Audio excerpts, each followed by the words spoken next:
گئی ہم بعد میں شامل ہوئے تو جلدی جلدی تکبیریں پوری کر لیں، اللہ اکبر السلام علیکم، لیکن جلدی کریں تاکہ یہ نہ ہو کہ جنازہ قبرستان پہنچ جائے اور تم کھڑے رہو تکبیریں کہتے ہوئے۔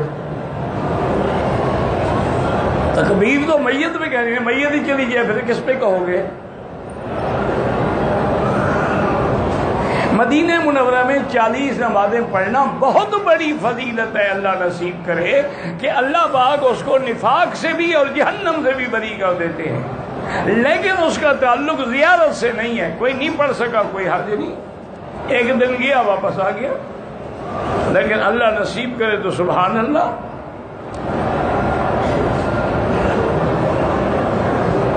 اگر رمضان المبارک میں اذان شروع ہو جائے پھر نہیں کھا سکتے آپ، چھوٹ گئی ساری تو چھوٹ گئی، کوئی فرق نہیں پڑتا، آدمی کوئی 8 10 12 گھنٹے میں مر نہیں جاتا۔ اور یہاں تو روزہ ویسے کسی کو نہیں لگتا کہ ایئر کنڈیشن ہوتا ہے، صبح کی نماز پڑھ کے سوتے ہیں، اٹھتے ہی ظہر کو ہے، آدھا دن تو ویسے گزر جاتا ہے، روزہ کہاں لگے گا؟ آدمی کو کھانا پینا اذان سے پہلے بند کر دینا چاہیے۔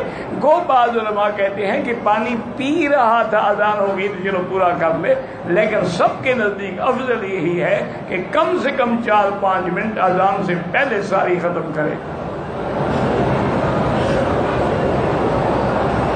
کہتے ہیں میں نے تبلیغ والوں کا ساتھ دیا ہے، سب رشتہ دار جو ہیں مجھے کافر کہتے ہیں، تو حضور کے رشتہ دار خوش تھے؟ نہیں، حضور کو مکے سے کیسے نکالا تھا؟ رشتہ داروں نے نا، تو آپ کی سنت پوری ہو رہی ہے، شکر کرو اللہ کے بندے۔ وہ جتنا تمہیں ستائیں، کافر کہیں، وہابی کہیں، پتھر مارے، ڈٹ جاؤ، ایک وقت آئے گا کہ بات تیری کامیاب ہو، باطل مٹ جائے گا، جاء الحق وزهق الباطل۔ بدعتی لوگوں سے دوستی نہ رکھیں، لیکن ان کو نصیحت کیا کریں، آیا کریں، جایا کریں، اگر رشتہ دار ہیں تو قطع رحمی بھی نہ کریں، لیکن ان کو نصیحت بھی جاری رکھیں۔ میں نماز پڑھتا ہوں، قرآن کریم تلاوت بھی کرتا ہوں، مجھے لگتا ہے یہ ہے کہ یہ کم ہے، تو یہی تو ایمان ہے کہ تڑپ ہے کہ میں اور زیادہ پڑھتا، جتنا ہو سکے شکر کرو۔ حرم مکہ کے اندر مکروہ اوقات بالکل ہیں، فجر کے بعد نماز نہ پڑھیں جب تک سورج نہ نکلے، عصر کے بعد نہ پڑھیں جب تک کہ سورج ڈوب نہ جائے، اور عین سورج سر پہ ہو نہ پڑھیں، سورج نکل رہا ہو نہ پڑھیں، ڈوب رہا ہو نہ پڑھیں، یعنی یہاں بھی وہی اوقات مکروہ ہیں۔ وہ تو بعض حنابلہ رحمہ اللہ کہتے ہیں کہ اگر کسی نے طواف کیا عصر کے بعد 2 رکعت پڑھ لی تو جائز ہے۔ عمرے پہ ایک آدمی اکثر عمرہ کرتا ہے، کبھی مسجد عائشہ سے، کبھی جیرانہ سے، دوسرا طواف زیادہ کرنا افضل ہے۔ ایک آدمی 7 ذی الحجہ کی صبح کو طائف سے عمرے کی نیت سے احرام باندھتا ہے، مگر کسی رکاوٹ کی وجہ سے 8 کی شام کو مکے پہنچتا ہے، اب کیا کرے؟ کچھ نہ کرے، وہی طواف کرے اور بنا جائے، اور کیا کرے؟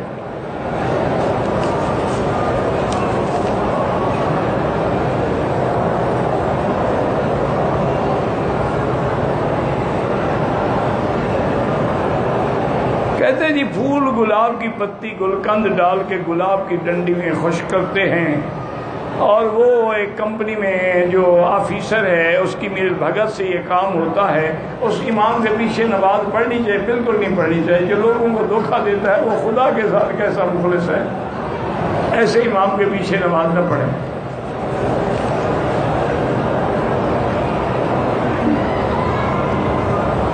کہتے ہیں جی زمزم سے وضو جائز ہے؟ بالکل جائز ہے، غسل بھی جائز ہے۔ جب مکے میں اور کوئی پانی نہیں تھا تو مکے والے کیا کرتے تھے؟ شیعہ کے ساتھ کھانا پینا نہ رکھیں تو اچھی بات ہے، ورنہ کھانا پینا تو جائز ہے، کافر کے ساتھ بھی جائز ہے، ہندو کے ساتھ بھی جائز ہے، لیکن کوشش یہ کریں کہ کھانے پینے سے محبت بڑھتی ہے نا، پھر تعلق بڑھے گا تو اس میں نعوذ باللہ۔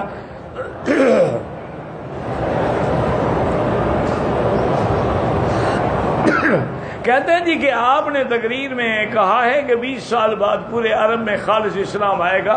پورے عرب میں نہیں، 20 سال بعد انشاءاللہ دنیا کا سب سے بڑا مذہب اسلام ہوگا۔ پوری دنیا، یورپ، امریکہ، سب کا بڑا جو ہے حضرت سندھی رحمت اللہ علیہ نے، یا میرے والد کے بھی استاد تھے، میں نے تو زیارت نہیں کی، مولانا عبید اللہ سندھی رحمت اللہ علیہ امام انقلاب تھے، تو انہوں نے ایک دفعہ شاید کتاب میں بھی ہو ان کا ذکر، وہ کہتی ہیں کہ میں جب پڑھتا تھا نا حدیث مبارک میں کہ ایک وقت آئے گا دین اسلام غالب ہو جائے گا، اور قرآن کہتے ہیں لیظہرہ علی الدین کلہ، آپ کے دین کو ہم تمام ادیان پہ غالب کر دیں گے، اور پھر میں دیکھتا ہوں ایشیا کے مسلمانوں کو جو قبروں پہ سجدے کرتے ہیں، چڑھاوے چڑھاتے ہیں، قبروں پہ جا کے دھمال کھیلتے ہیں، عورتوں کو لے جاتے ہیں، جن کھلواتے ہیں، تو ان کو دیکھ کے میں حیران ہوتا کہ کیسے غالب آئے گا اسلام، یہ تو ان سے تو نہیں آتا غالب۔ تو پھر مجھے خیال آیا کہ ہاں اللہ قادر ہے کہ یورپ والوں کو مسلمان کر دیں گے، جب وہ مسلمان ہوں گے تو اسلام کا غلبہ ہوگا۔ اب یہی ہو رہا ہے کہ سب سے زیادہ اسلام جو ہے وہ یورپ میں پھیلتا ہے، سب سے زیادہ قرآن پاک کی تعلیم جو ہے وہاں پڑھی جاتی ہے، کنٹینر کے کنٹینر جاتے ہیں، اور سب سے زیادہ یعنی ہارڈ سیل جو ہے وہ قرآن کے جیسے ہارڈ کیک کہلاتا ہے۔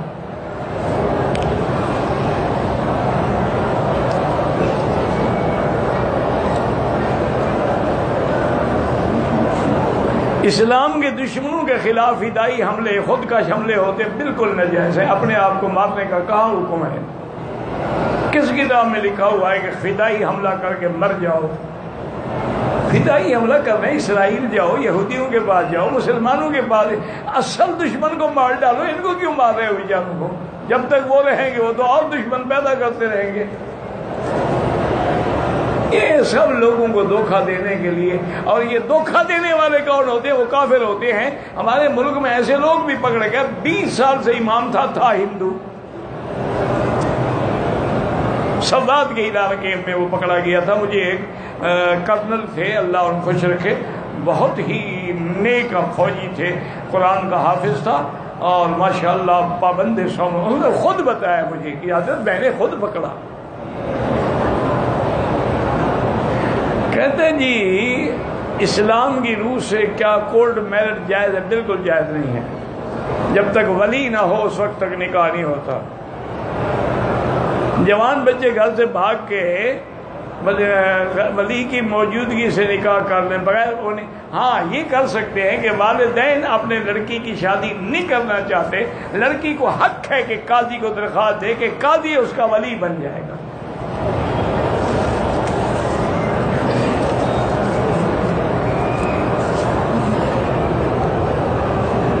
دعا کی درخواست ہے، نام پوشیدہ رکھے۔ دعا کس کے لیے کروں؟ نام تو پوشیدہ رکھوں۔ اللہ کے بندے سب مسلمانوں کے لیے روز دعا کرتے ہیں۔ عمرہ کیا، بال نہیں کٹائے، احرام اتار دے گیا، 3 دن ہو گئے، بال بھی کٹواؤ اور ایک بکری دم بھی ادا کرو۔ خدا نے مجھے بیٹیاں دی ہیں، خاندان والے شیعہ ہیں، شیعہ سے رشتہ نہ کرو، کہیں دور جا کے رشتے کر دو۔ کیا مجبوری کی مرد بیوی کو یا بیوی مرد کو غسل دے سکتی ہے؟ ہاں دے سکتی ہے۔ اگر مثلا مرد فوت ہو گیا اور کوئی ہے ہی نہیں ماں سوا بیوی کے تو کون غسل دے گا؟ بیوی فوت ہو گئی، کوئی عورت ہی نہیں ہے تو کون غسل دے گا؟ نہ غیر مرد دے گا۔ مجبوری میں جائز ہے۔ صفا کے 3 چکر بیسمنٹ میں کیے، پھر میں تیسری منزل پہ کیا، ٹھیک ہو گیا۔ نمازی کے آگے نہ گزرا کریں، مجبوری ہو تو سجدے کی جگہ سے دور گزریں۔ طواف کرتے وقت 4تھے چکر میں وضو ٹوٹ جائے، چھوڑ دیں، وضو کر کے وہیں سے شروع کریں جہاں چھوڑا ہے۔ عائشہ مسجد سے عمرہ ہو سکتا ہے؟ ہاں ہو سکتا ہے۔ کہتے ہیں جی کہ دکان پہ کاروبار نہ ہو تو دکان میں پانی پڑھ کے چھڑکا کریں، اللہ سے دعا مانگا کریں، قرآن پڑھا کریں، برکت ہوگی انشاءاللہ۔ دکان پہ جادو ٹونا نہیں ہوتا، تم پہ ہوتا ہے۔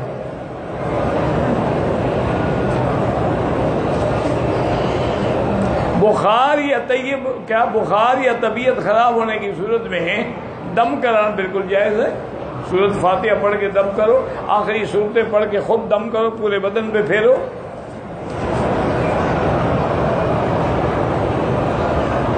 کہتے طرح کی حضرت یوسف کی عزیز مصر کی بیوی سے شادی ہوئی تھی، قرآن میں بھی نہیں ہے، حدیث میں بھی نہیں ہے، بعض تاریخی قصوں میں ہے کہ ہوئی تھی شادی، اللہ اعلم۔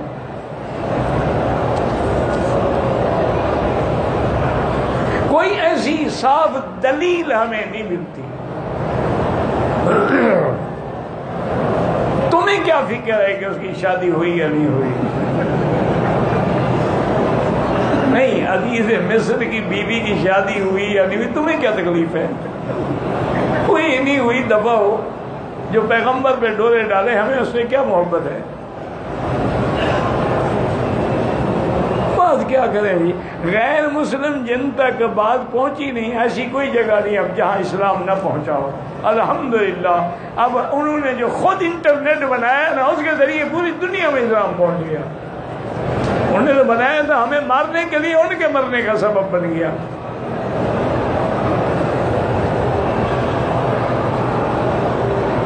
ہاں یہ حدیث ہے کہ اب جو منافق ہوگا وہ زمزم کا پانی پیٹ بھر کے نہیں پی سکے گا،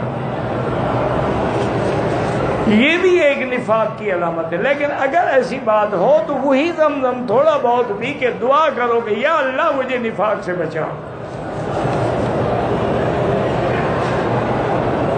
بھائی کاشف کی بیوی بیمار، اللہ سب بیماروں کو شفا عطا فرمائے۔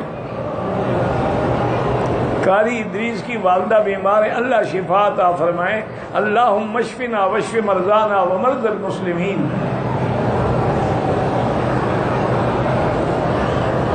رکن یمانی پہ استلام کرنا سنت ہے، حضور نے خود کیا، اللہ کے بندے جائز ہے کیا مانا؟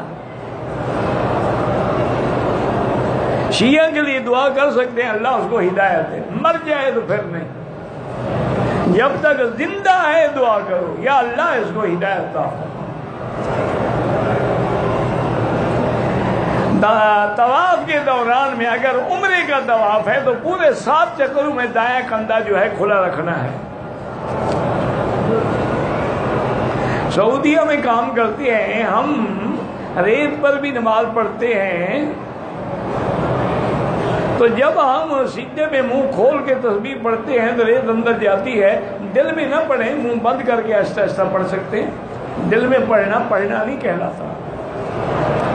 کوئی چیز بچھا دیا کرو یار، یہ بھی کوئی مشکل مسئلہ ہے بڑا اس زمانے میں، اس ریت کے اوپر کوئی چیز بچھا دو، پھر تو ریت تمہارے منہ میں نہیں جائے گی، ماسک لگا لو پھر بھی تو نہیں جائے گی۔ حرم باغ میں بد نظری ہو جاتی ہے، اللہ سے دعا کیا کرو اور فوراً لا حول ولا قوت الا باللہ العلی العظیم اعوذ باللہ من الشیطان الرجیم پڑھا کرو۔ ایک دفعہ احرام کی حالت میں داڑھی کا باڑ اکھڑ گیا، سینے کا کچھ نہیں ہوتا، خواتین نے چہرہ اور پیشانی ڈھانپ رکھی اور نماز ہو جاتی ہے۔ نماز میں کھلا رکھنے کی ان کو اجازت ہے، یہ ضروری نہیں کہ کھلا ہی رکھیں۔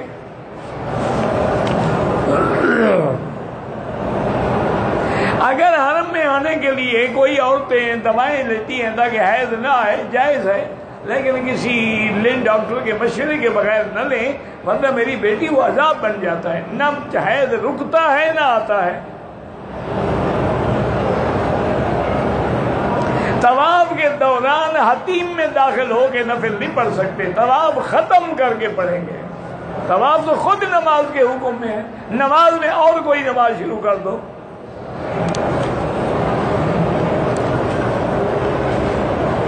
سود لینے والا دینے والا دونوں پہ لعنت فرمائے حضور نے، کہ لینے والے پر، دینے والے پر، لکھنے والے پر، گواہی دینے والے پر، سب پہ لعنت۔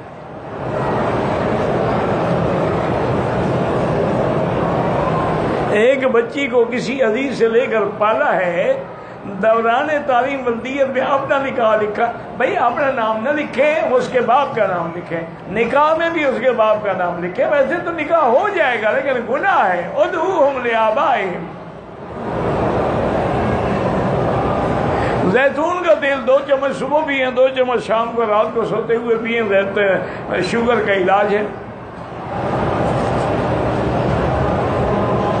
یہ تو ہو گئے نا۔ میاں بیوی مدینہ عمرے کے لیے آئے ہیں، عمرہ کر دیا، بیوی ایام جس 4 دن بعد پاک ہوئی، پاک ہونے کے بعد احرام باندھنے سے پہلے ماشاءاللہ یعنی ابھی انہیں پاک ہونے کے بعد عمرہ نہیں کیا، میاں بیوی پہلے مل گئے، ماشاءاللہ توبہ بھی کرو، اس کا عمرہ بھی برباد، عمرہ بھی اس کو کرواؤ، مسجد عائشہ سے ایک دم بھی ادا کرو۔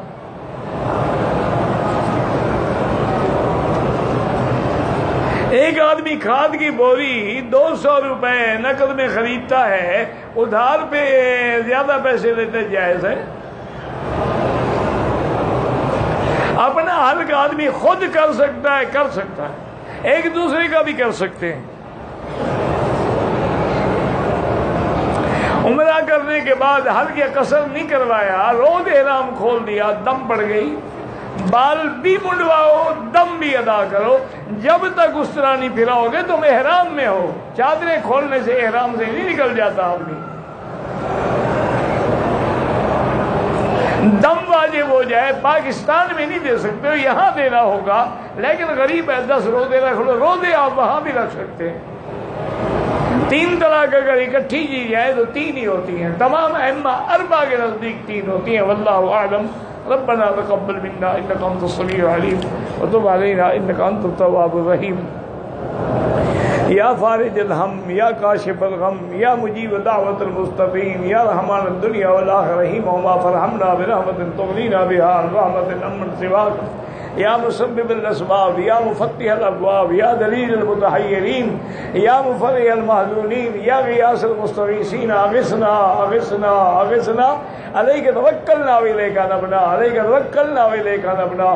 یا اللہ بیماروں کو شفا عطا فرما، یا اللہ بیماروں کو شفا عطا فرما، یا اللہ ہماری ظاہری باطنی روحانی جسمانی بیماریاں دور فرما، یا الہ العالمین بے حیاؤں کو حیا عطا فرما، یا اللہ بے دینوں کو دین عطا فرما، بے اولادوں کو اولاد صالح عطا فرما، جن کی اولاد ہے ان کو صالح بنا، یا اللہ جن کے گھروں میں بچیاں جوان ہیں ان کے رشتے آسان فرما دے، خیر کے رشتے نصیب فرما دے، یا اللہ مسلمان جس ملک میں بھی ہیں، عرب میں ہیں، عجب میں ہیں، ان کی جان مال آبرو عزت کی حفاظت فرما، یا اللہ دین کے کام کرنے والوں کی حفاظت فرما، یا اللہ دین کے مراکز مساجد معاہد مدارس کی حفاظت فرما۔